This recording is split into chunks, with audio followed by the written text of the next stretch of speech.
Hello, welcome into another edition of the Chris Hatcher Show presented by Coca-Cola. I'm John McAfoose filling in for Kevin Blackwell, and of course each week we're joined by Samford head football coach Chris Hatcher. And Coach, last week the Bulldogs head to Macon, Georgia, come up a little short in a triple overtime game against the Mercer Bears, 36-33. And you said it last week on the show, all the teams in this conference are pretty much the same. A lot of the times they come right down to the wire. It did again. You guys just come up a little bit short in this one. Well, you're exactly right, Jonathan. I mean, we went over. I thought, we prepared well all week. I was really proud of our guys. They were excited to play. That was as good a juiced up sideline, I guess, for 4 quarters and then 19 overtimes, if you will. It seemed like that the game took that long. It was a 4-hour game. But it boiled down that we just didn't make the plays that were there to be made at the end of the game. And, kind of break it down a little bit. We missed 2, easy touchdowns there late in the 4th quarter and 1 in overtime. Defensively, we gave up 2 big runs, 1 on 4th down and 1 on 3rd down to get them in field goal range.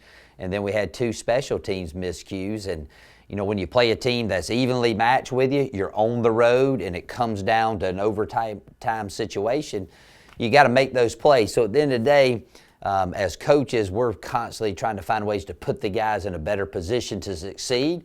And then we got to go execute our late game situations better. You guys have had 4 overtime games this season already, 10 total overtime periods. Have you been a part of a season like this where you've played so many overtime games? Well, it's funny you brought that up.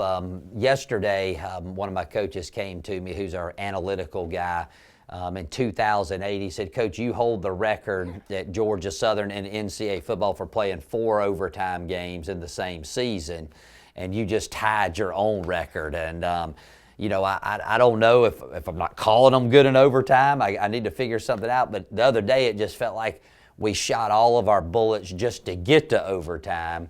And I've had a season like that before. And, you sit here and if you play the what-if game, I mean, golly, we're a couple plays from being 7-2, but we're not. And, on Monday when I talked to the team, I explained to them the things that we cannot accomplish this season.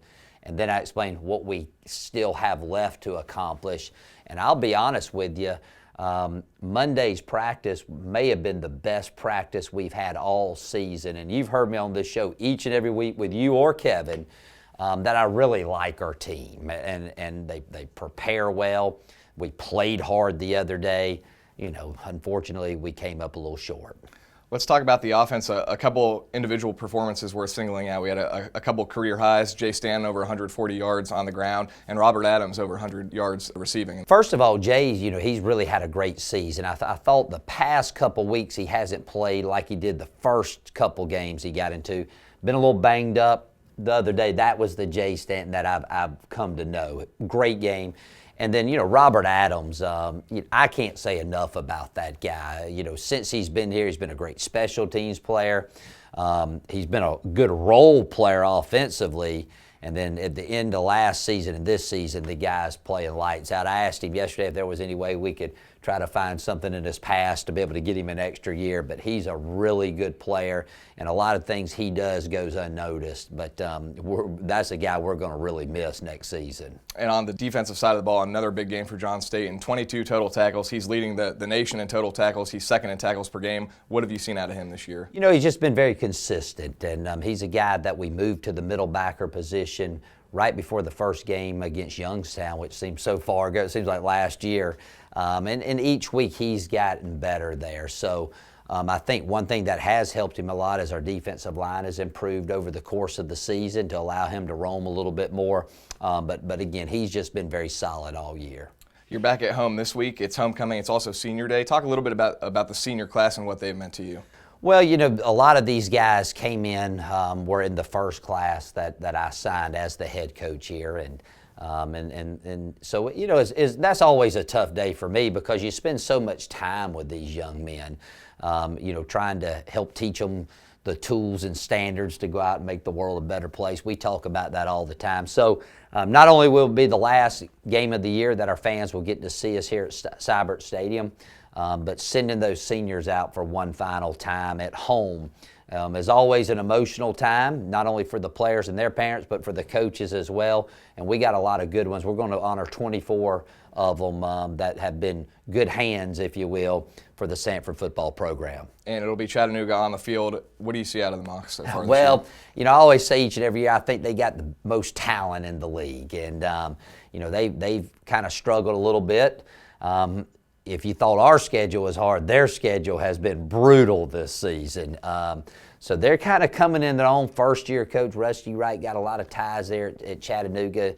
Those guys do a really good job. And then it's a team that has beaten us 5 in a row. And I think we've won either 3 or 4 out of the last 11 times that we've played them. So it's a team that's had Samford's number. They've had my number the past couple years. We're going to be ready to play. We're going to go out there. We got a good game plan intact. Our guys are going to play hard. They're going to be excited, need a big crowd.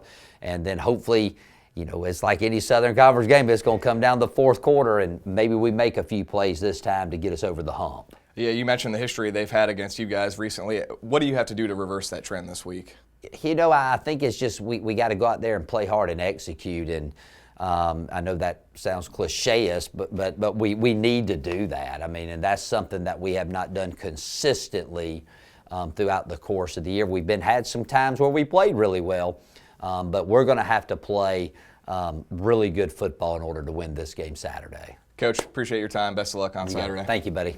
Bulldog fans, we hope to see you at Cybert Stadium this Saturday, 2 p.m. for homecoming against the Chattanooga Mocs. I'm John McAfoose. That's Chris Hatcher. That'll do it for this edition of the Chris Hatcher Show presented by Coca-Cola. We'll see you next week.